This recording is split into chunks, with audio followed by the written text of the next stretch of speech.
he does, what he did to build relationships, get to know people who can then help his swim team.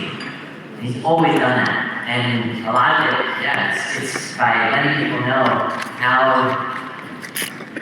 good these young people are, these young swimmers are as people, as students, and what he's doing, what the swim team is doing for the community and for the people in the country and the people in the city. And Frank has always believed that. You can tell that from what he's saying.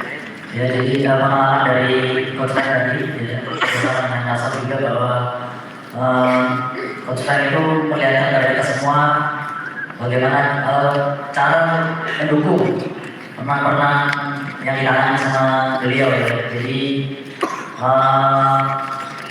artinya kita mensupport anak-anak ini kan nggak mudah ya, apalagi berkaitan dengan keuangan.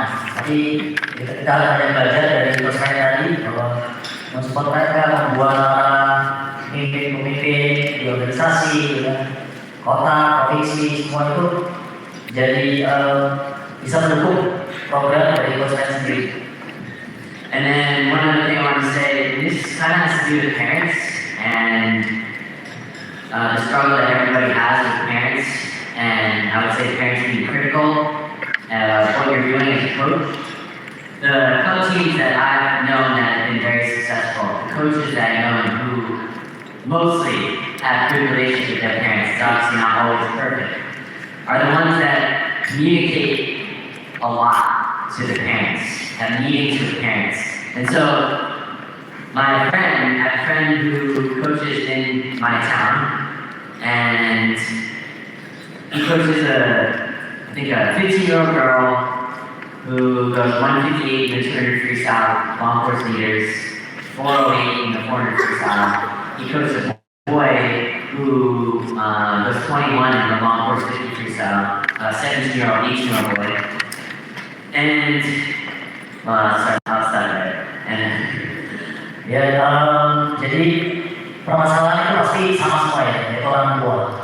Ya, di Amerika juga sama, di Amerika juga sama. Tapi rasa tadi bilang bahwa yang rasa kenal beberapa teman yang sangat sukses dalam mengembangkan kumpulan itu adalah komunikasi dengan orang tua.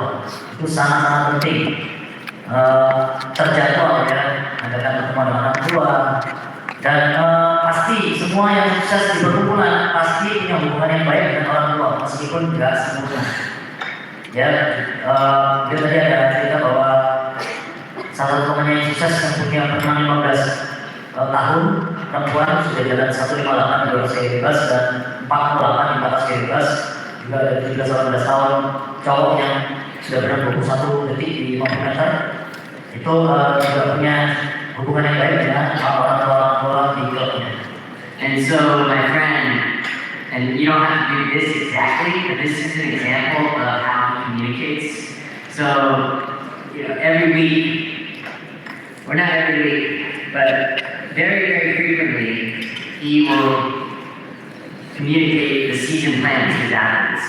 What he's doing in training volume,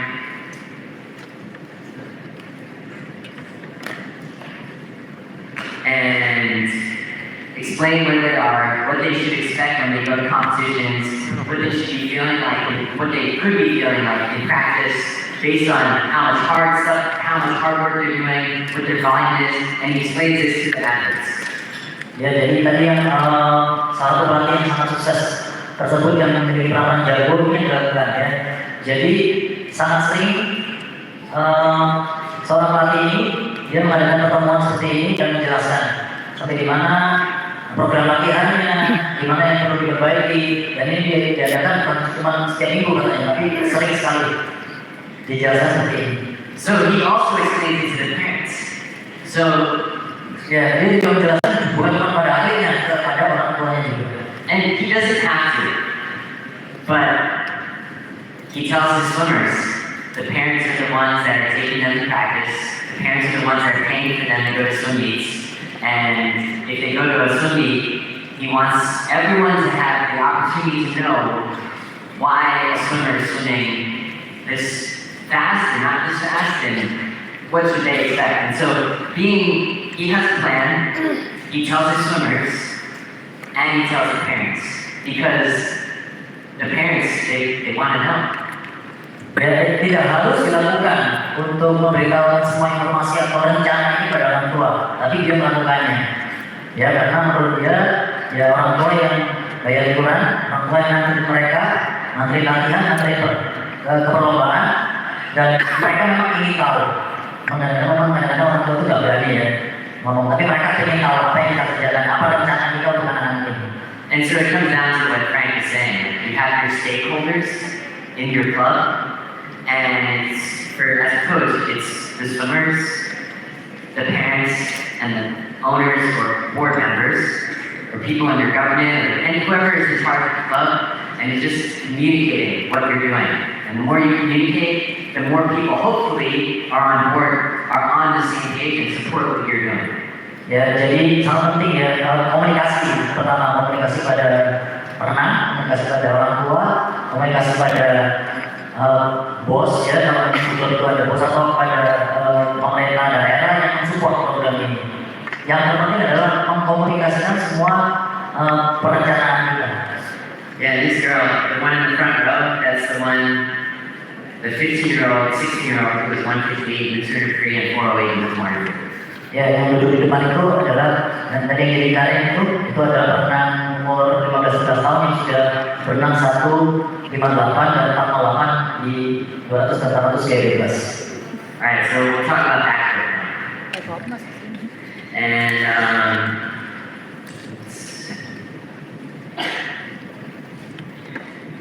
think we'll talk about backstroke. Alright, so it makes sense to talk about backstroke after freestyle because there's a lot of similarities technically that just make it easy to go from freestyle to backstroke. And so the most important things, the things that I'll talk about here that I'll emphasize I think are most important are the catch, the posture, your head and body in the water, this concept of catching high, catching shallow, finishing deep, and then again, like freestyle, having an appropriate amount too much. Oke ya, kita sekarang bahas gaya umum karena memang gaya umum itu mirip dengan gaya bebas. Hanya posisi nanti yang berubah. Ini juga yang akan dibicarakan mirip juga ya. Pertama adalah catch, ya. Kedua adalah posisi badan dan kepala. Kemudian catch-nya itu dangkal ya, nggak tahu dalam. Kemudian finish stroke-nya dalam. Dan paling penting itu di rotasi yang pas buat atlet lari. And so when it comes to the catch, this is what it looks like. It is, and we are shaping the rest of the stroke.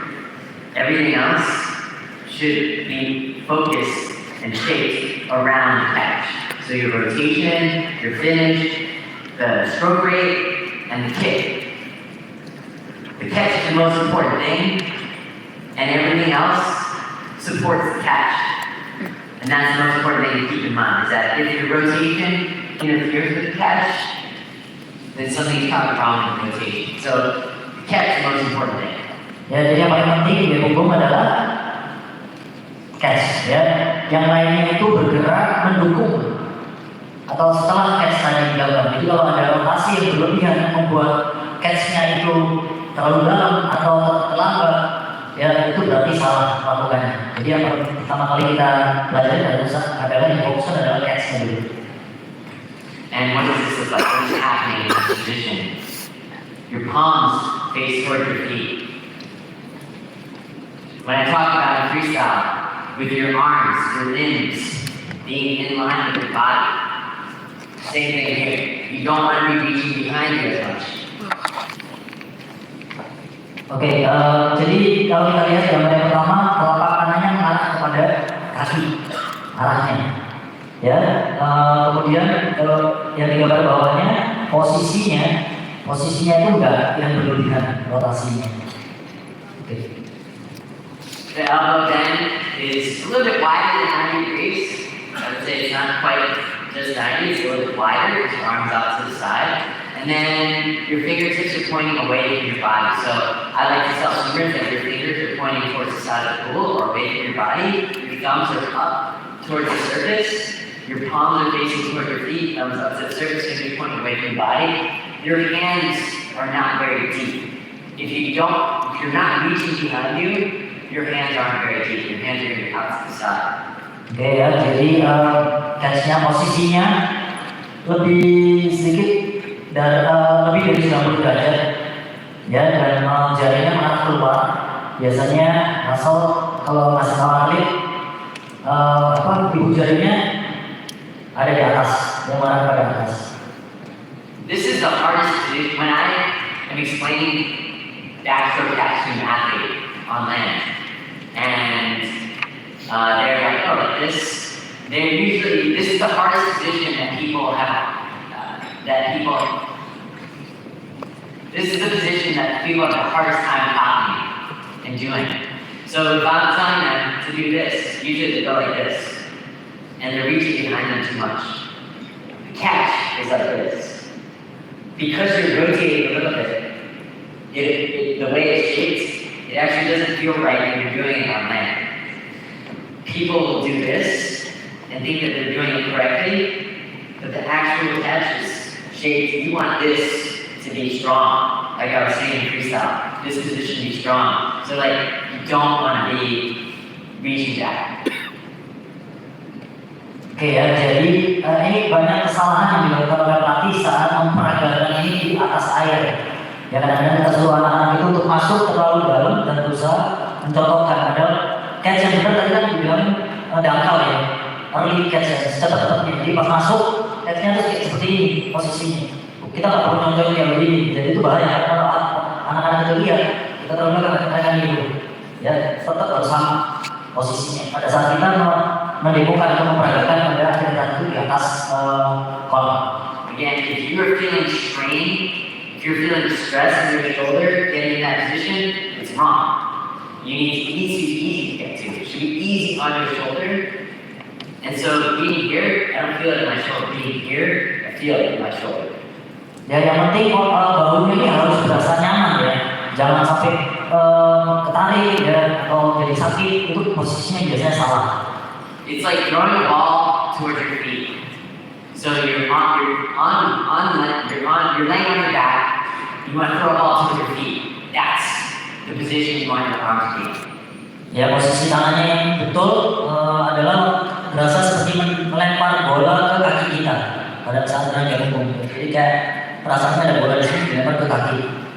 I really like this first video of this female athlete. You can see how shallow her hands are. Ya, dilihat ya, tangannya itu nggak terlalu dalam. Ya, ini beda sama zaman dulu. Ilmu zaman dulu kan dalam, ini tidak dalam. Itu kalau dilihat ada tali lintasan itu separuhnya keluar dari permukaan air, dia dekat situ. You see how close her fingers are to the main ropes? Ya, tuh, dorongan yang perfect itu gitu, hampir keluar ke permukaan. Karena dia sebenarnya itu tali lintasan yang separuhnya ada di air, separuhnya di atas air. It is not deep. She's not reaching behind her body. Ya, jadi tidak dalam tanahnya. And yeah, you can see this with all these athletes. I would say male swimmers, and swimmers that have very flexible shoulders tend to reach deeper with their stroke. It's not always good. In the US, the women that have very flexible shoulders reach behind them a lot more. And it's not something that I would copy or tell somebody to do. What this female athlete is doing, that is what I would coach everybody to do. Ya, jadi beberapa atlet, beberapa renang yang punya fleksibilitas yang tinggi pada bahunya, dia akan bisa lebih dalam tangannya pada saat catch, ya, pada saat dorong. Tapi itu tidak direkomendasikan karena nggak banyak yang bisa fleksibel. Jadi kalau melatih, yang dilatih sama Rasul adalah yang seperti cewek ini, yang dangkal dorong. And then looking at this a little bit more, very common mistake. You want your athlete to look like an athlete at the top video, not the bottom video, where you have the athlete pushing down. Ya, jadi yang perlu dicontoh adalah yang video di atas. Ya, bukan video yang di bawah. Kalau video di bawah itu terlalu dalam tangannya. Again, I would encourage you to do this yourself, to figure out what that feels like, what it looks like, be in front of a mirror, try and make other coaches do it and then coach them up well. This position, when somebody tells me, when an athlete tells me that their shoulder hurts when they do backstroke, it's usually in this position because they're reaching too far behind them, and you can have shoulder injuries because you're reaching too far behind. Ya, jadi kebanyakan atlet-atlet itu mengalami cedera pada bahunya, ya karena melakukan suatu teknik gerakan yang salah. Contohnya misalnya yang bawah. Jadi banyak penang-penang yang belajar dari hukum itu terlalu dalam. Dan ini ya boleh sama Russell untuk kita bisa memperagakan ya kita bisa ngaca dulu ya, posisinya betul di sebelah mana. So the key thing is that you enter, change direction. You enter above the shoulder, and instead of following through, you enter, change direction with the hand. The hand sharply changes direction. Oke, kuncinya adalah secepat-cepatnya merubah arah telapak tangannya. Pada saat masuk, langsung berubah arah. Ya, jadi masuk, langsung berubah arah. Jadi jangan diikutin. So fingers point up, and then point away, or to the side. They point above you, to the side. Above you, to the side. Ya, jadi kuncinya jari tangannya. Jadi tangannya ini ya, jadi poin ke sana, habis itu langsung poin ke sebelah sana. Jadi masuk langsung. Ya, jadi berubah posisi jarinya. So all these athletes are many of the best ever and the best current athletes. So the female athlete is Kaylee McEwen from Australia. The next person, this is Ryan Murphy from the US. And then Yevgeny Lylov from Russia, all Olympic champions. Ya, ini jadi kalau teman-teman bisa dilihat gerakan tangannya secepat apa dia berubah posisi jarinya. Ya, jadi kalau contohnya ada Nageon yang dari Australia, pembalap dunia dari hukum, ada Murphy juga, semuanya pernah dunia. So the drill that I like, just for backstroke catch, is dragging your thumb on the surface of the water. So dragging your thumb just under the surface or at the surface, and your thumb can break it, and just teaching athletes how shallow that catch can be. And obviously it'll be a little bit deeper, but dragging your thumb just on the surface and then finishing deep. Ya, drill yang banyak dilakukan oleh Russell adalah pada saat dia punggung, ibu jarinya ini ada bergeser di permukaan air dan sedangkal itu dorongan kayak gitu. And looking at this from the front and side view, so this is the same athlete. From the front and the side, you see how shallow it is from the side, and you see how shallow it is on the front. On the front, you don't see reaching behind, you see the hands pretty close to the surface, the fingers pointing away, just further more examples of what the catch looks like and how shallow it is, and it's out to the side of the body. Ya, ini adalah pertanyaan yang sama dari depan dan dari samping. Yang ingin Russell perhatikan adalah seberapa dangkal dorongan ini, seberapa jaraknya dari permukaan dan jarinya. Alright, any questions on catch? Let's talk about this for a second. Yeah. Let's wait for the microphone. Yeah. Thank you. Terima kasih. Saya Diki yang dari Alabama. Satu peak atau dua peak. Maksudnya itu kan ada dua kali dia naik ke atas kemudian turun ke bawah. Itu berpengaruh tidak? Dia kan ada press terus naik terus ke bawah. Nah di sini one peak, two peak. Terima kasih. Yeah, so you see the movement go up and then down. So I'm going to talk about this, a very important part. So the catch is the side of the shallow. And then I like the finish. I think it's very important for the finish to be down. And so people coming up, I think it helps them set up the downward part. So you see how the hand is down here. Goes through here to here. So you see that right at the end. And where his hand is right there. I think coming up helps them set up coming down. If someone goes up and then down to do that, it's okay. If someone can just pull straight and then go down, that's fine too. So the important part is catching shallow, catching where you're strong, and then finishing deep, and I'll explain why that's, a little bit later, I'll explain why that's important. And so that's why you see somebody in go like this. So the important part is this part and this part, and then in between, it might go like this. Ya, jadi pertanyaannya tadi, kalau kita masuk terus keluar lagi ada dalam itu, apakah itu nggak masalah? Jawabannya dari dasar adalah yang paling penting adalah catch-nya cepat duluan, sama finishnya di bawah ya, di bawahnya pinggul atau pinggang. Itu kalau di tengahnya ada masalah, ada yang langsung, ada yang naik dan turun, itu nggak masalah. Alright, so I'll get back to why the deep finish I think is important, but let's talk about the head and body posture. And so I like to see shoulders forward. I like to see a little bit, so I'm exaggerating, but the shoulders forward, the chest hollow. I like to see things rounded. I like to see the head slightly tilted, like you're resting on a thin pillow. Ya, ini posisi badan dan kepalanya yang direkomend sama Rasul adalah kayak kepalanya itu kayak tidur di bantal yang tipis, sama posisi badannya agak masuk ke dalam.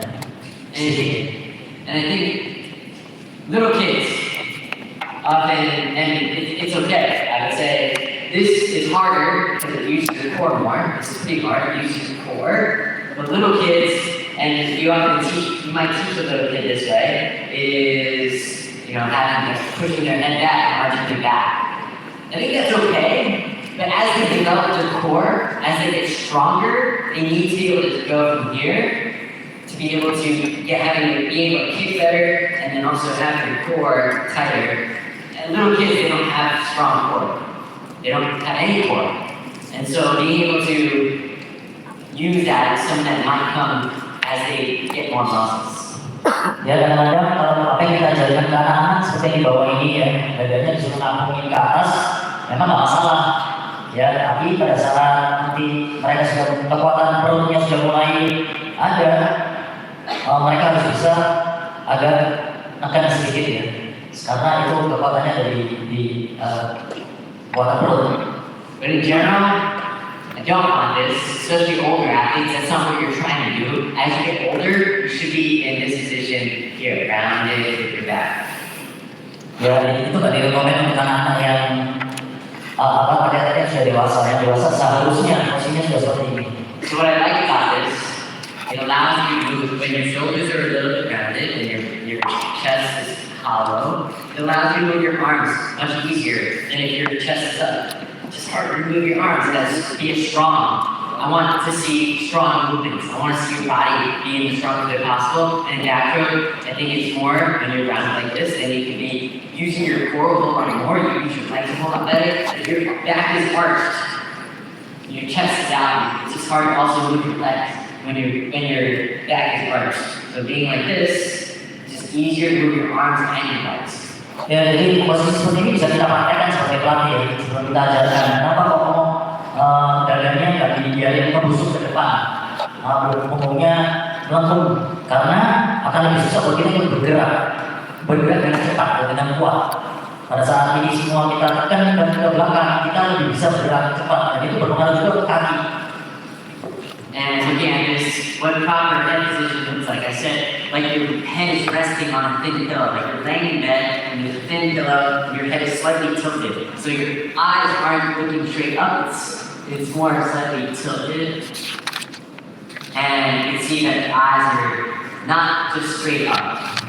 Ya, yang di posisi kepala yang ada bantang tipisnya itu patokannya biasanya mata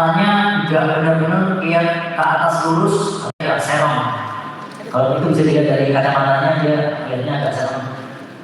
So then similar to freestyle, actually, yeah, we're gonna talk about rotation and then we'll do questions. So rotation, just like freestyle, this graphic shows the maximum rotation of many of the US Olympians and the national team. And what it is, it's 20 to 30 degrees rotated from the surface. So 90 degrees is your rotate all the way on your side. 45 degrees, you're halfway. They're rotating less than 45 degrees maximum. Ya, ini sama kayak bebas ya, rotasinya nggak boleh terlalu banyak. Ya, 20 sampai 30 derajat rotasinya. Makanya kalau dilihat dari gaya bebas tadi lebih sedikit dari gaya bebas, padahal kita tahu punggung biasanya rotasinya harusnya lebih banyak karena bahunya harus keluar segala macam. Jadi kita belajar hari ini nggak perlu rotasi kebanyakan. So your catch is to the side. Your hands are shallow. Your arms are to the side of your body. That's where you're strongest. You don't need to rotate all the way to your side. Your arms are out here. You just need to rotate enough so that your arm is strong. And so you don't have to go all the way to your side. You're strong here. It takes a long time. Backstroke is also about stroke rate. Maintain a good stroke rate, and if you rotate all the way to your side, you won't be moving as much water as the person next to you who is moving their arm faster and is very strong. Ya, jadi yang terpenting adalah posisi di mana tangan ini memiliki kekuatan yang paling penuh. Ya, dan gaya punggung ini gaya yang rate-nya harus tinggi. Kita nggak bisa panjang-panjang. Jadi yang rotasinya nggak terlalu banyak itu yang bisa dapat rate yang tinggi. So I said this, actually somebody asked a great question after the freestyle about kicking and what it means to be on your side. And so what I said, and I'll say this now, the same thing freestyle and backstroke. What I tell little kids when I talk to swimmers is, let's say you're wearing pants in the pool, you have your pockets. And in freestyle, I tell kids to rotate your pant pocket down. You're not rotating all the way to your side, you're rotating your front pocket down, and that's it. You're rotating your thigh down, and that's it. In backstroke, same thing. You're rotating your thigh or your pants pocket up to the surface, and that's it. You're not rotating all the way to your side, you're just rotating your front pants pocket up to the surface. Ya, yang biasa dilakukan Russell adalah cara mengajarin anak-anak biasanya membayangkan kita punya 2 kantong di celana ini, kantongnya cukup untuk dilihatin ya ke atas dan bergantian, tidak perlu terlalu muter ya. And so looking at this, what it looks like, so we're not rotating down a lot. You're rotating just 20 to 30 degrees down. So you're rotating just 20 to 30 degrees up to the surface. So the shoulder, just like freestyle, the shoulder never comes in front of the chin. It never comes in front of the face. It stays next to your face. And that's the proper rotation above the water and the proper rotation underwater. 20 to 30 degrees down, 20 to 30 degrees up, not rotating the shoulder all the way up to your chin, keeping it next to your face. So watching all these athletes, you see that. Kayak ini kalian lihat ya, intinya pada saat kita rotasi kayak punggung, kita tidak perlu terlalu banyak ya, cuma 20-30 derajat ke bawah dan 20-30 derajat naik ke atas yang bahu satunya. Ya, jadi ini contohnya kadang-kadang jadi bahu ini tidak pernah ada di depannya wajah kita atau wajahnya atlet, ada di samping bahunya. And so what's important about rotation in backstroke is having the appropriate amount, not too much, not too little, but then also the most important thing is doing it early, rotating early. Oke ya, jadi untuk gaya punggung ini rotasi bahunya nggak perlu terlalu banyak, harus tepat ya, rotasinya harus tepat, nggak perlu terlalu banyak dan juga nggak bisa ada rotasi tepat. Yang terpenting adalah cepat ya, secepat-cepatnya mulai rotasi. So what I mean by early is that when your hand enters, so you rotate your arm is recovering and your shoulders up. By the time when your hand is entering, it should be flat. And then rotate 20 degrees down after entry. So When your arm is up, 20 degrees up. When you're entering, 0 degrees. When you're about to start your catch, 20 to 30 degrees. Ya, yang dimaksud dengan rotasi awal ya, yang cepat itu biasanya pada saat tangan satunya naik, bahu yang satunya turun, ya sekitar 20 derajat. Pada saat kelingkingnya masuk ke dalam air, bahunya ada di posisi 0 derajat, ya. Kemudian pada saat mulai early catch, ini naik 20 derajat. Itu yang dimaksud dengan rotasi awal. So in this video, the top athlete rotates late. You'll see the bottom athlete, perfect. The top athlete enters and then rotates. The bottom athlete is rotating into the entry. Top athlete enters and then rotates. Bottom athlete rotates and enters at the same time. Oke, ini ada dua perbedaan ya. Yang atas yang salah ya, itu nanti dia tangannya masuk baru rotasi bahu. Kalau yang di bawah itu yang sempurna, dia rotasi saat tangannya masuk bersamaan. Top athlete, hand is entered. You see, they're narrow, two above, like in front of the head, and also with the back of the hand, right there. Ya, itu yang di atas masuknya melebihi garis kepalanya, ya, dan masuknya dengan bagian belakang dari telapak tangan. The top athlete is also, when they're entering, they're still rotated to the other side. So they're entering with the right hand, but rotated to the left side. Ya, jadi bedanya yang di atas tangannya udah masuk air, bahunya masih ada di bawah. Kalau yang di bawah tangannya masuk, bahunya udah siap keluar. The athlete on the bottom is entering and halfway through the rotation, already started the rotation. And that is what you want to do. You want to be rotating and entering at the same time, not entering and then rotating. Ya, jadi yang bawah itu yang betul ya. Jadi kita mau atlet-atlet kita itu melakukan rotasi bahu saat kelingkingnya masuk ke dalam air.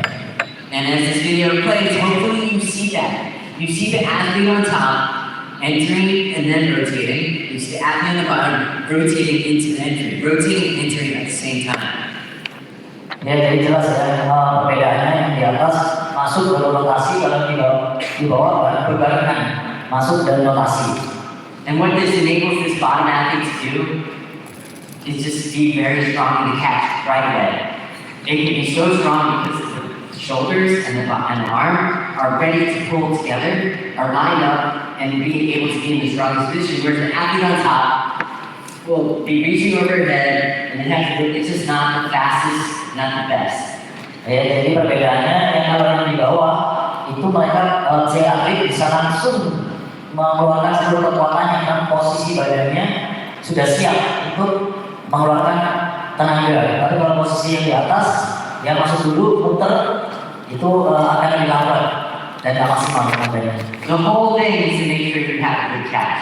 And so, in order to rotate on time, in order to rotate properly, that's where you finish deep. That this hand going below your hips, deeper than your hips, moves your hips up so you can enter with the opposite side. This catching shallow, finishing deep, moves the hips up so you can enter and catch on the other side. Ya, jadi untuk bisa catch cepat di awal, ya itu juga berhubungan dengan finish dari tangan yang satunya ya ke bawah, supaya bisa membantu bahunya untuk lebih awal bergerak cara rotasinya.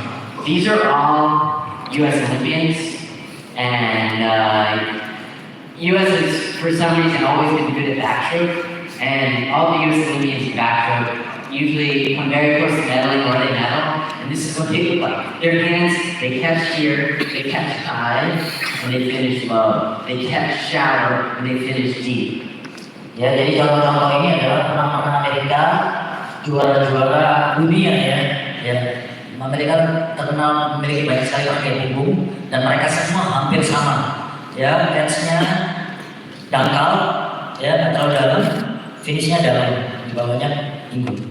And so what's also happening from the side, and finish low. From the front, if I'm swimming towards you, your arms are also, your hands are out to the side, and then they come closer to your body. So you're basically throwing water not just down, but you're throwing it behind your hips. You're throwing it behind your hips, like beneath your hips. So it's going behind, closer, your hands coming deeper, and also inward toward your body. Ya, jadi cashnya itu lurus, baru gerakannya ke bawah. Ya, jadi jangan dalam, terus balik lagi ke dalam. Jadi kalau bisa dangkal, habis itu dorong ke bawah. Di bawahnya pinggul ya. Airnya dilempar ke bawahnya pinggul.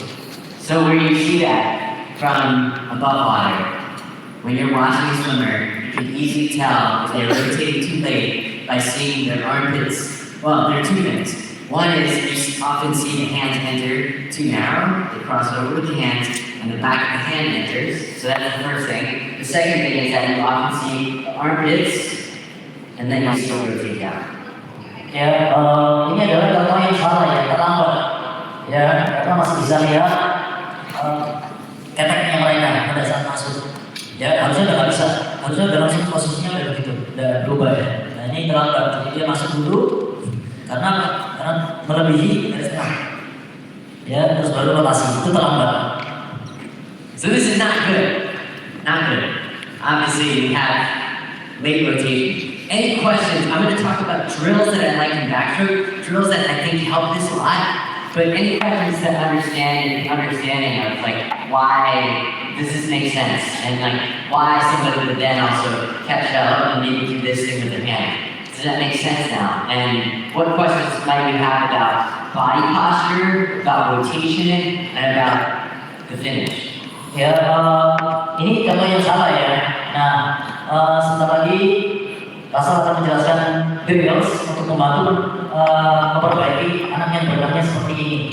Ya, tapi sebelum itu ada nggak pertanyaan dari awal tadi dari pembahasan kita dari tangan, rotasi sampai di finish tadi? Ada pertanyaan?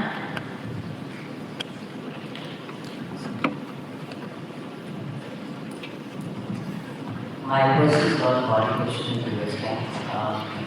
I do understand that kids have a problem with having body position, but it's really important for them to get the position that they actually stay in. But it does have this dimension, but then when I think of it, work on all the right to hold that position, right? So you need the basic tools that we use.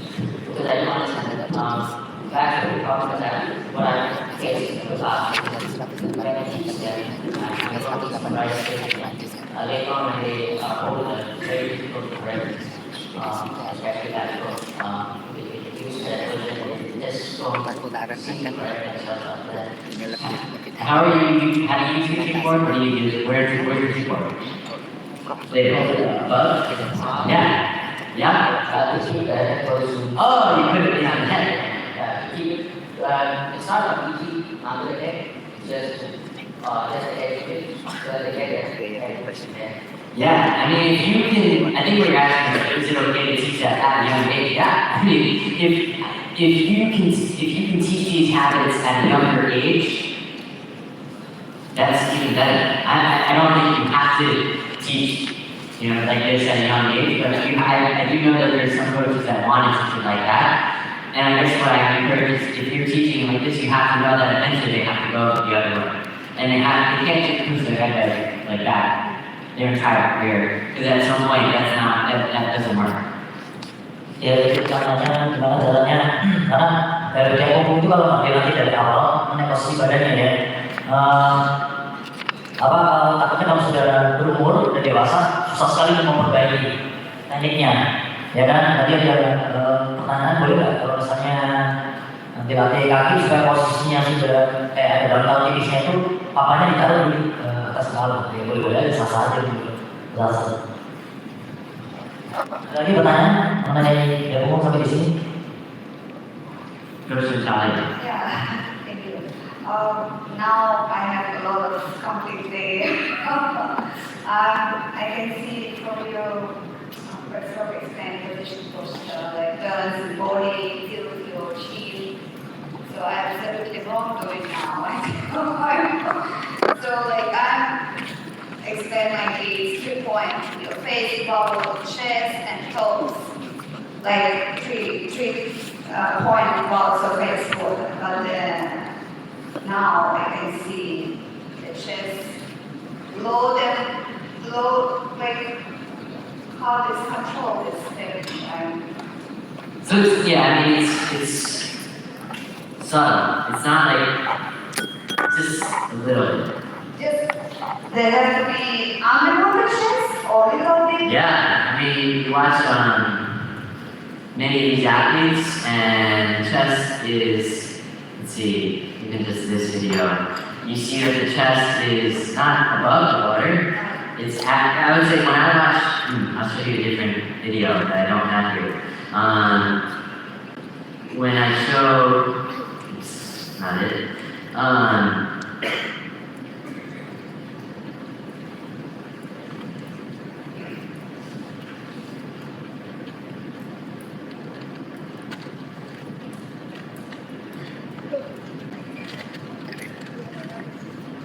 So this is from the side, 2 athletes that are very, very good at their body position, and they're just under their body and their chest and their hips are just under the surface. So the cup on the face it doesn't work right now. Oh, it does? Yeah. I mean, you put it on the forehead, you just have to balance it right. I mean, it's like, instead of your face being all the way directly up, it's tilted, you just have to put a different spot on your head. I think I see a lot of clubs in the US that do that. It's still do good balance, but it's not just their eyes aren't looking straight up and they do that. Yes. Alright, thank you. Yeah. Oke, jadi pertanyaannya tadi kan banyak yang pelatih ya, banyak yang salah dengan instruksi kadang-kadang kita suruh dadanya busuk ini supaya semuanya tinggi, tapi tadi dijelaskan bahwa gaya punggung itu posisi badannya ada di tidak keluar dari permukaan. Itu posisi badan yang betul di gaya punggungnya, jadi pas di permukaan dadanya. Ya, terus tadi pertanyaan juga, Pak, berarti drill gaya punggung dengan gelas atau botol di kepala itu nggak berguna, nggak salah berguna tetap. Banyak yang melakukan itu kan tujuannya supaya kepalanya nggak bergerak. Cuman posisinya harus dibetulkan, tadinya posisinya di sini agak di atas sedikit, soalnya dia harus ada dangkalnya sedikit yang tipis tadi. Ada pertanyaan lagi sebelum kita lanjut? Okay, I think we did it. Okay. Going to drills. And so first I'm going to start with the drill that I like. And this isn't the first drill that I would talk about, but this is the first drill that I would do for trying to rotate earlier using the finish. So since we just talked about using the finish, I like to have just the arms the elbows next to your body, and using a deep finish to rotate from side to side. Hands using paddles, again, elbows in, and just finishing deep. Bring your hands up to the side, down, and up, down, and up. Ya, ini salah satu drill untuk mempercepat rotasi, ya, rotasi bahu. Ini drillsnya dinamain dia aja, tapi ini intinya pakai pedal, full bunyinya di kaki, dari bawah. Jadi intinya cuma latihan finishing dari tangannya ke bawah, di bawahnya minggu. So I would also say that this deeper finish and the rotation early is probably more for athletes that are 13, 14, and older, because you need to have good core in order to be able to do this. And so it is more for older athletes. Young athletes, 8, 9, 10, 11, often I see just finishing high and keeping it, catching high and finishing high. I think that's okay. Older athletes, as they get to 12, 13, 14, definitely need to be pushing low. Ya, jadi drill ini biasanya dilakukan untuk perenang yang usianya sudah 13, 14, 15 tahun ya. Karena ini drill ini membutuhkan kekuatan otot bagian core atau perut ya. Jadi kalau untuk anak-anak yang misalnya 8 tahun, 9 tahun, 10 tahun, 11 tahun itu biasanya catch-nya cepat, ya didorongnya juga nggak terlalu dalam, itu tidak masalah. Tapi semakin tua, semakin berumur dia semakin dewasa harus turun ke bawah, dorongannya harus dalam. And then going back, this is probably the drills that I would start with. We do a lot of kicking on your side, not all on your side, but with your front pocket up at the surface. So doing a lot of kicking, and start with that. Just kicking with your shoulder not next under your chin, with your shoulder next to your face, front pocket up. Ya, ini juga yang sudah lama sekali ya, mana yang sering kita lakukan. Ini adalah 6 kaki sesuai rotasi. Ya, 6 kaki ini yang perlu diperhatikan adalah bahunya tidak rotasi bahunya tidak berlebihan. Ya, jadi ini menemukan posisi bahu yang tepat. And then moving that to kicking, switching from side to side. 6 kicks per side. So you're not actually on your side, as I was saying. You're just rotating your front pocket up, and you're going 6 kicks, but only rotating your front pocket up, not going all the way to your side, not rotating all the way to your side. You're just going to your front pocket to your front pocket. Ya, jadi ini juga perlu diperhatikan posisi pinggulnya juga ya, jadi nggak terlalu miring ya. Jadi kalau istilahnya masalah tadi kantong yang satu ditunjukin, kemudian kantong satunya pun ditunjukin lagi ya ke depan. And so, yeah, I think this one thing is also important to understand is that the proper rotation, you're only rotating at the ends of the stroke. You're not rotating in the middle of the stroke. You're only rotating on the entry and the finish. So it's not rotating, not rotating, not rotating, not rotating, rotating. Not rotating, rotating. So you're only rotating at the finish and the entry. Because you want to be strong. And if you're rotating during the stroke, if you're rotating while you're pulling, you're rotating away from the arm, and every amount you rotate while you're pulling, you're actually going to be getting weaker in the stroke because you're rotating away from that arm. You get to see what's happening with my shoulder here. So you want to be not rotating, engaging your core, rotate at the end. So only rotating at the ends of the stroke, and then not in the middle. Ya, jadi rotasi bahu itu dilakukan pada saat tangan yang satunya menyelesaikan gerakan dan tangan satunya masuk ke dalam air. Cuma pada saat itu. Ya, jadi pada saat masuk ini rotasi, yang sini rotasi, ini nggak rotasi, pas ini yang finish, ini yang rotasi. Ya, karena yang sebelah kanannya udah finish, masuk ke dalam air. And then, yeah, graduating to 6 kicks and 3 strokes. Obviously, this is a very common drill too. I'm sure many of you do this. But again, it's not going all the way to the side. It's going to your front pocket up to the surface. Ya, ini lanjutan dari drill tadi yang 6 kaki miring, kaki 6 kaki ditambah 3 stroke, miring, 6 kaki tambah 3 stroke gitu ya. Other drills that I like, so when you're doing, let's just go, so this is Frank at Arizona, they do a lot of, and it's very common now, freestyle, bow and arrows, they call it, I don't know why they call it that, but they do a lot of freestyle where they're kicking, and they have one arm up and one arm here, and they'll kick, and then they'll shoot into the next stroke. Kick like this, shoot into the next stroke. So the same thing in back stroke is what I like, is I like having the arm up, and then you're doing kicks, and you're finishing down and entering at the same time. Ya, ini drill yang dilakukan oleh Coach Frank dari Arizona. Ya, ini biasanya dia lakukan di bebas. Ini mirip, ini yang kebalik aja, di gaya punggung. Ya, ini untuk menyamakan timingnya ya, pada saat ininya finish, yang di atas ini masuk, menyamakan timingnya ya, juga bersama. And I like having one paddle on the hand that's doing the finish. It just makes it easier. I'm not trying to make the drills hard, I'm trying to teach them how to isolate a skill that is very important. So by having the paddle on the finish hand that's underwater, just lets them really use that hand to rotate the hip up and rotate that hand into the entry.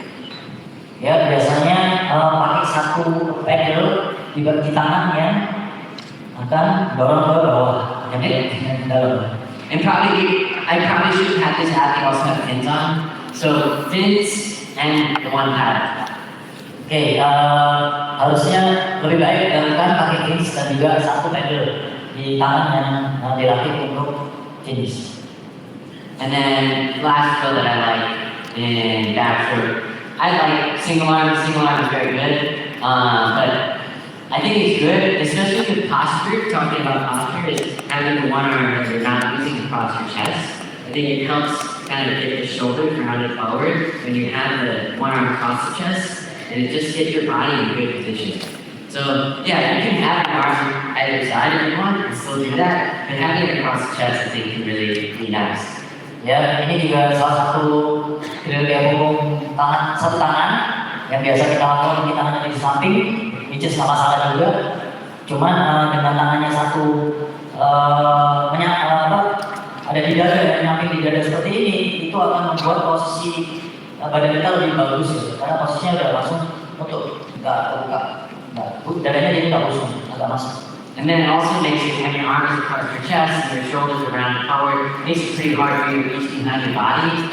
Because, I mean, you still can, but hopefully it just helps reinforce where your arms should be on entry too, as you're moving into that catch. Ya, jadi dengan tangan disampingkan di dada perenang seperti ini, itu akan mengurangi perenang tersebut untuk bisa rotasi berlebihan. Karena agak susah untuk bisa masuk terlalu catch terlalu dalam pada saat ada tangan satu di sebelah sini. Yang ada tidak ada. Any other drills that I know that everyone does drum arm actually, and just think about it. I guess I like drum arm because your hands are shallow. And you can't really reach behind your body when you're doing double arm, so you can use that. But really, like, you're obviously not getting any rotation in double arm. And so just understanding the utility and use what a drill is useful for. So double arm, you oftentimes can't really make that much of a catch. It's just kind of, actually not really sure what else you can use double arm for. Ya, jadi kalau kita tahu, kita sering kasih double arm ya. Jadi punggung tangannya dua-dua bergerak, ya kita harus hati-hati dalam menggunakan itu dalam dia punggung karena dengan ilmu yang baru diajarkan itu langsung juga nggak tahu hukumannya untuk apa lagi gitu selain untuk makin relax lainnya. Any questions on drills? Any drills that you like that you might want to suggest? I think that might be good to or things that you're doing with your little kids or your young athletes that you'd like to share. Ya, ada yang punya ide drill yang punggung yang belum pernah dilakukan mungkin mau di-share ke teman-teman di sini.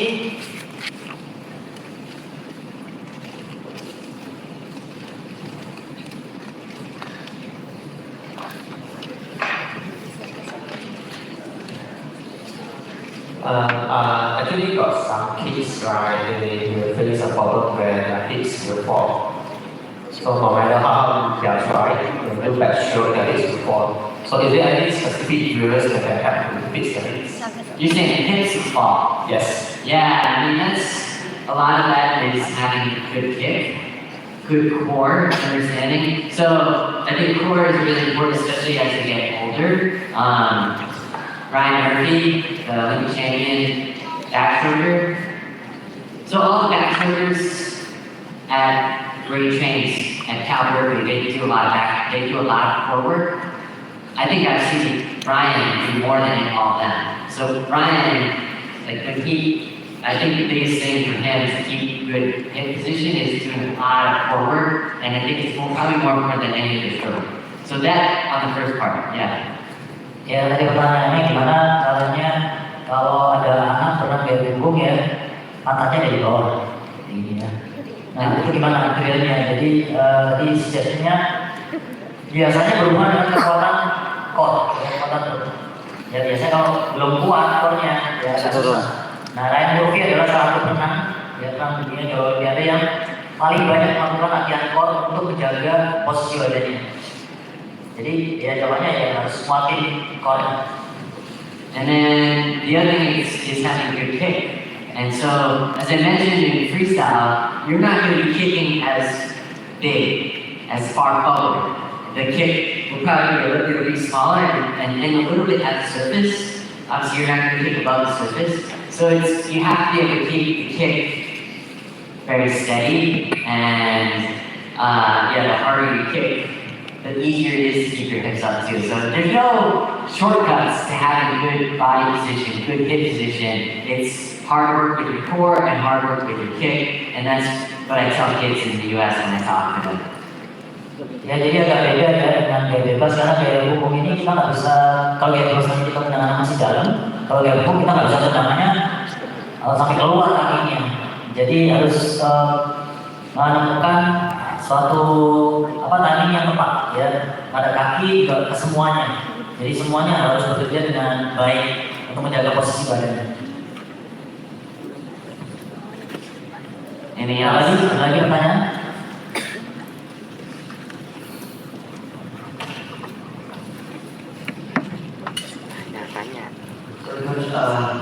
How narrow or wide? I like, how narrow or wide. I like, Narrow or wide? Is that any number, breeze? I guess, I said like a little wider than 90. So I'm seeing like right here, he's way too wide for most people. So strong. And his hands, his arms are really not bent much at all. His arms are like this when he's pulling. I would say you want to be not at 90.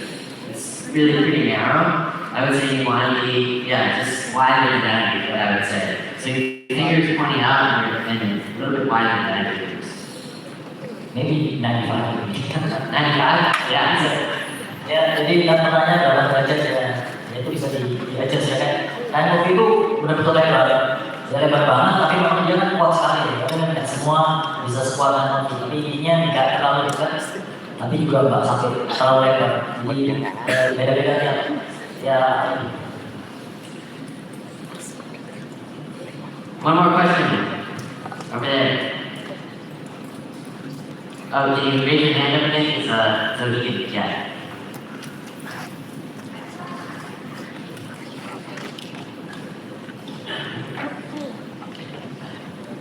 Hello. Okay.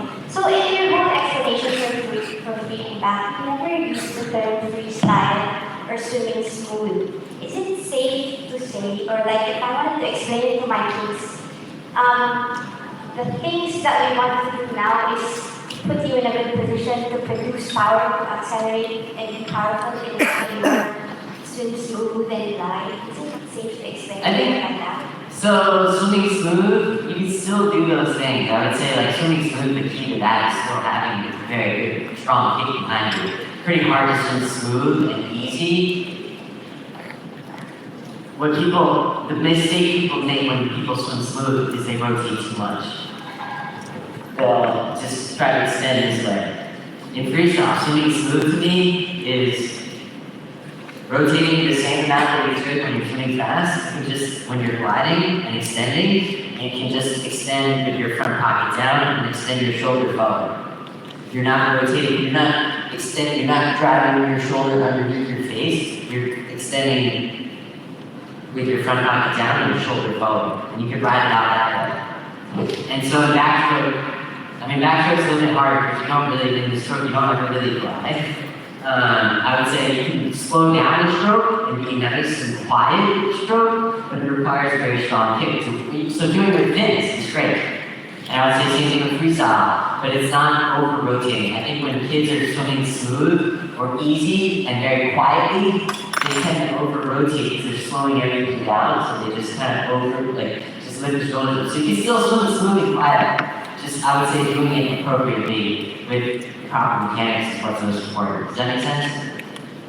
Ya, jadi pertanyaan tadi, boleh nggak ngasih instruksi ke atlet kita berenang itu smooth atau lebih panjang-panjang atau banyak yang bilang silent swim, kan? Itu kalau silent swim ya, silent swim nggak masalah, kita masih bisa pakai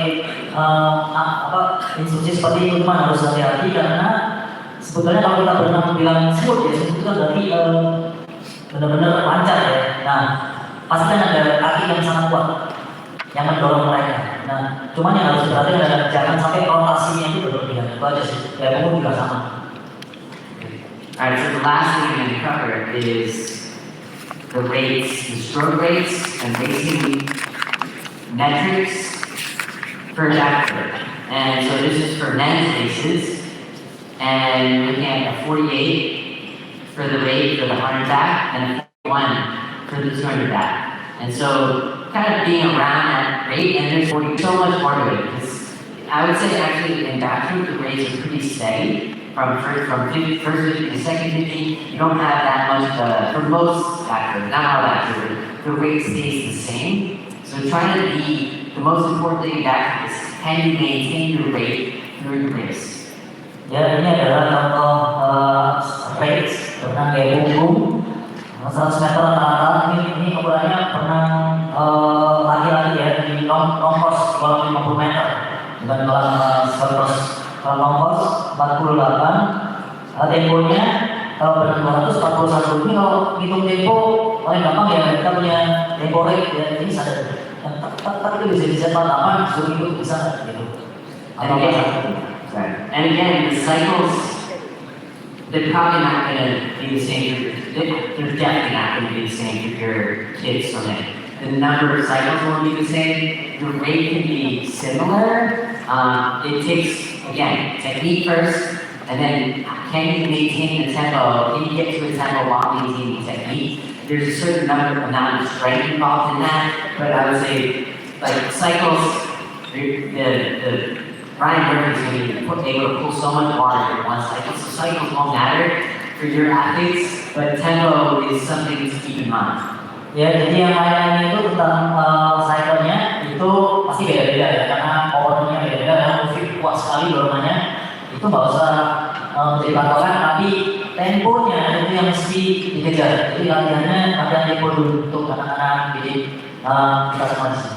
And then lastly, the other part of this is the number of peaks that we take. Obviously, the people are taking in the top 8 in the world. The average kicks at the top 8 in the world in the 100 and 200 men's backstroke. So you're talking about 10 kicks off the start, 9 kicks off the turn for the 100, and then you're talking 9, 7, 7, 7 kicks for the 200.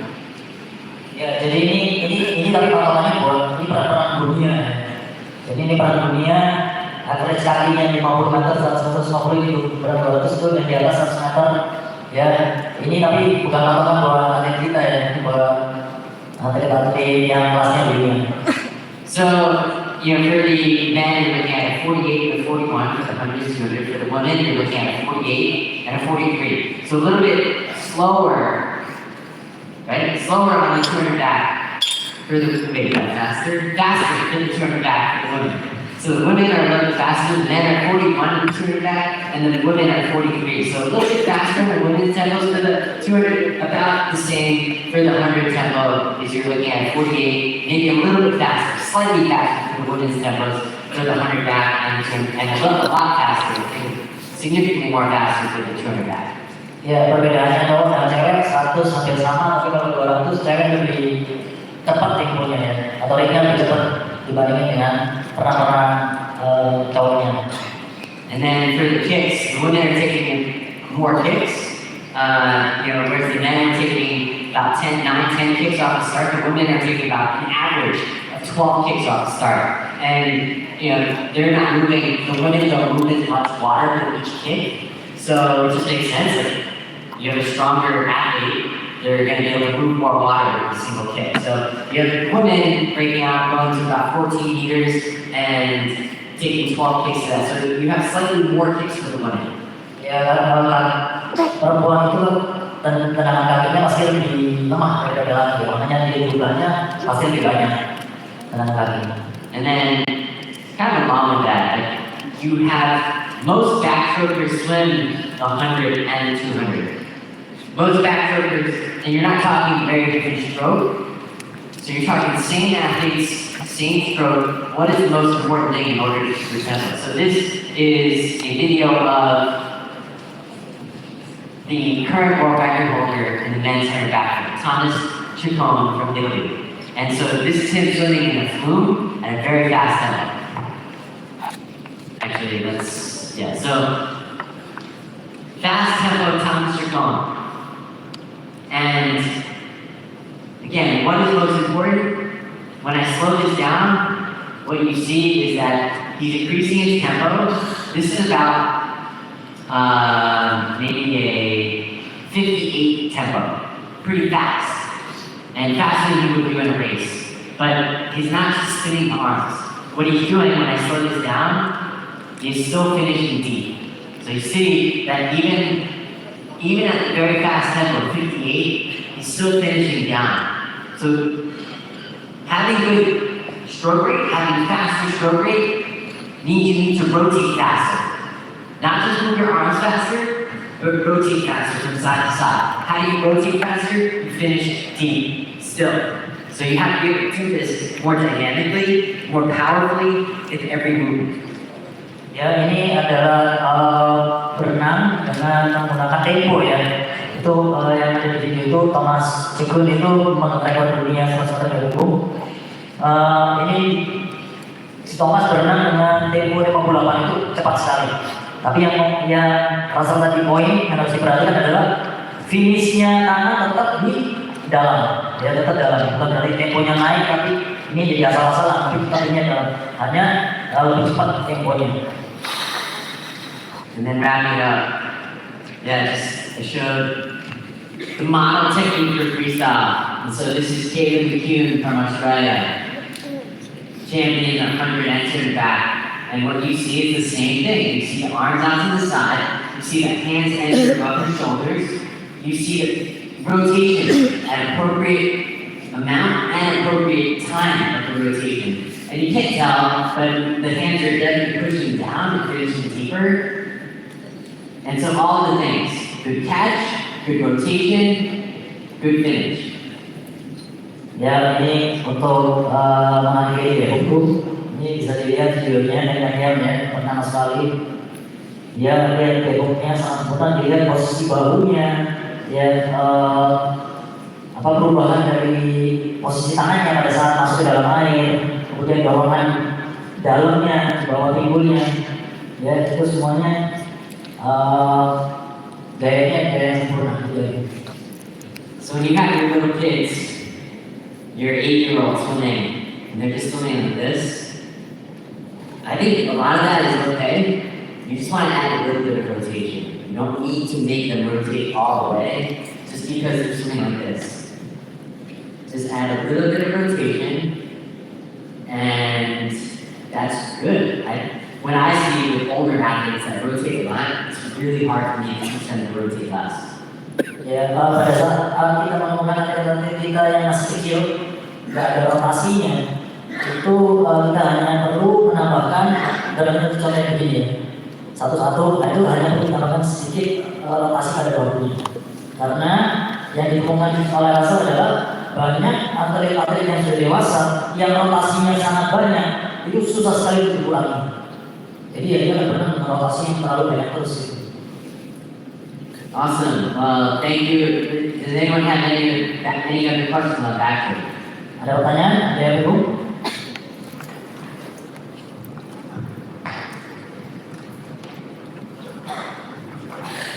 Sorry, I'm sorry back this again. It's called the breathing pattern once again. That's about what? The breathing pattern. The breathing pattern. The breathing pattern, yeah. See, as I see breaststroke and backstroke have similar breathing patterns and what is other members with immediate with strokes. So I'd like to know what you think about it. I think, so just like you're running, when you're running, you have an opportunity to breathe every time and as much as you want. And when you're running, you don't really see runners hold their breath. I think it's okay to be breathing quite a bit. What I noticed is what you can see, especially on this video of yours, you can see when athletes are breathing. They're breathing every single stroke. When their hands, their mouth is opening every time the arm comes up, actually. So they're breathing more often than you would in a freestyle. Freestyle, you breathe every other stroke, every two. And on a backstroke, they're breathing every time the arm comes up. So it's more shallow breaths, not big breaths where you're breathing in and holding ever. They're breathing, look when they're opening their mouth, breathing every opportunity, just like you would when you're running. You're not really thinking about it when you're running. And I think it kind of should be that same opportunity. Like, I don't really think we should be restricting the opportunity to breathe when it's very easy to do. And I guess I've heard different other things. Maybe some people talk about like when you can hold your breath, maybe hold more air in your lungs. But there's different trade-offs with that. Ya, jadi pertanyaannya tadi tentang breathing pattern atau pattern pernapasan gaya punggung. Karena punggung itu kan kita bisa napas setiap kali gitu ya. Kalau zaman dari asal tadi tidak ada spesifik ketentuan mana yang breathing patternnya, pattern pernapasannya mana yang lebih bagus dari yang satunya. Tapi intinya seperti kita lari, kita otomatis pada saat kita akan bernapas sesuai dengan kebutuhan kita masing-masing. Ya, kalau kita biasa nahan juga, ya biasa nahan. Kalau kita nggak biasa nahan, kita napas terus. Setiap stroke kita bisa napas terus. Jadi ya itu biasanya secara natural akan dilakukan oleh atlet kita. Lagi benar? Time to take a photo. Group photo. One more question. So Coach, you were not talking about kicking yet. Yeah, I was just gonna briefly just say, I mean, it's not very different than freestyle kicking. It's just not as far up. So it will be a little bit more shallow, and you still want to finish the kick strong. It's just not gonna be as far up. So it's just gonna be, because you're on your back, it's just gonna be to the surface. You still want to be keeping toes up. It just won't be as far above. Obviously, you're not going to be kicking above the surface. But that's all. And you usually kicking like side? Obviously, you are going to be kicking to the side, yeah, right. And because you're going to be rotating, but because you're not rotating that much, it's still, so you won't be kicking a little bit more forward, but and a lot of athletes would use the kick. I've heard Aaron Pearsall, the US backrower, would use the kick to also help them rotate from side to side. I don't really talk about that much, I would say, because I focus on more of the arms, but if an athlete can relate to that, that helps. I think that can be something that you can use your kick to also get your rotation. Ya, jadi di gaya punggung nggak sepenting di gaya bebas. Kakinya kan, kalau di gaya bisa jalan sekali, kalau kita nggak bisa terlalu keluar. Jadi yang terpenting intinya adalah direct dari perubahan tangan. First catch-nya itu yang paling penting, karena itu yang akan semuanya itu akan mengikuti catch yang cepat di awal. Perubahan jadi tangannya tadi dari pinggir sendiri, itu yang membuat semuanya bisa berjalan lebih bagus. That's it. Ada lagi pertanyaan? Many questions.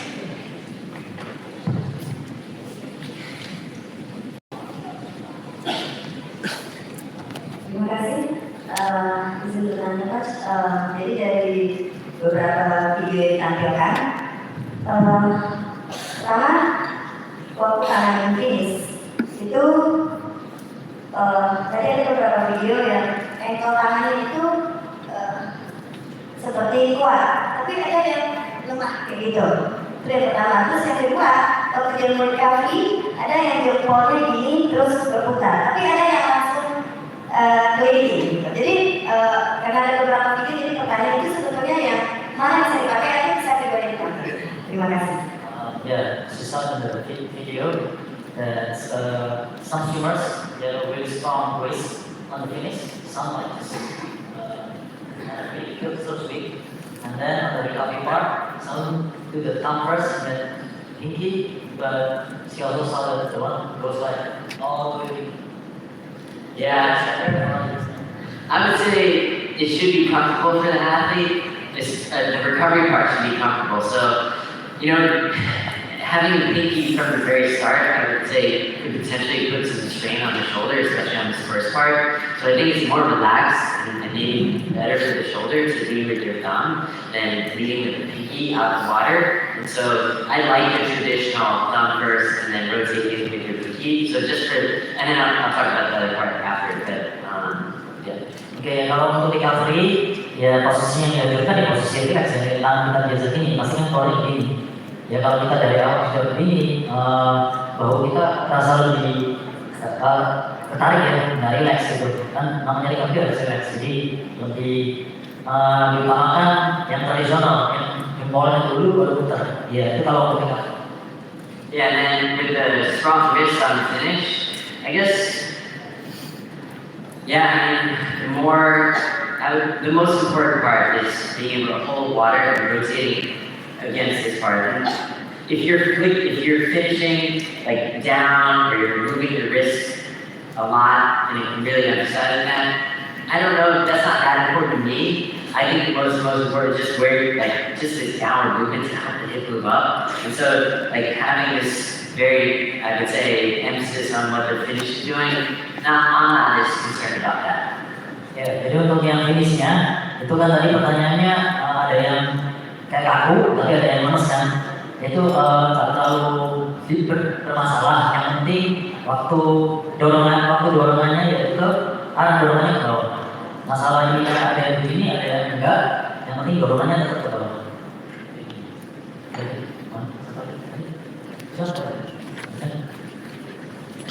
Sudah. Oh, good. Mr. Phillips. Alright, round of applause for Coach Robert. Ya, sepertinya ada yang sedang tawar-menawar.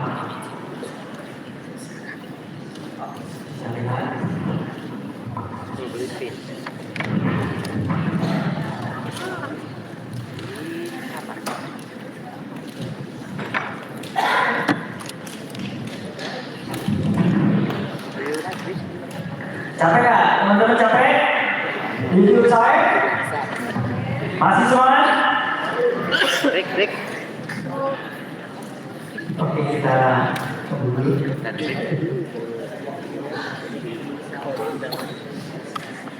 Dia mah tutup.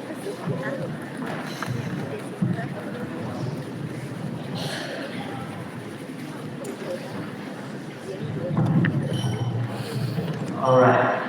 Yeah, a little bit changes of rundown. So after this, we will have a 10 minutes short break, right? We have 10 minutes short break. After that, we will continue to our last session. Then we'll continue to photo session, and then we can have a dinner.